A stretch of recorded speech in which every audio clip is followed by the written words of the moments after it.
भाई लोग नमस्कार। आप लोग देख रहे हैं भोजपुरी मीडिया। तो खेसारी लाल यादव जी का वो फाइनल पोस्टर आ चुका है जो कि काफ़ी ज़बरदस्त है और इस गाने को लॉन्च किया जा रहा है। एक नया चैनल ओपन हुआ है, उस चैनल से इस गाने को लॉन्च किया जा रहा है जो कि काफ़ी ज़बरदस्त है। जी हाँ, खेसारी लाल यादव जी के साथ में गाई है नेहा राज और इस गाने को लॉन्च किया जा रहा है 20 तारीख को, यानी कि कल के सुबह में ही 6:30 बजे इस गाने को लॉन्च किया जा रहा है जो कि ज़बरदस्त गाना है खेसारी लाल यादव जी का।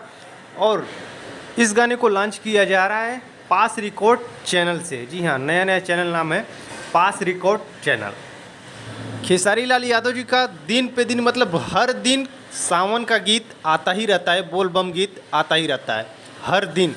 तो इसी तरह कल एक गाना आ रहा है चल पगली देवघर, गाने का नाम है और काफ़ी ज़बरदस्त होने वाला है ये गाना, बोल बम है। और यही वीडियो शेयर करना था, मैं सोचा कि आप लोग को शेयर कर दूं। तो आप लोग कमेंट बॉक्स में ज़रूर बताइएगा कि ये अपडेट कैसा लगा। तो आप लोग कल सुबह में ही तैयार रहिएगा। तो मिलते हैं आगे, तब तक के लिए नमस्कार।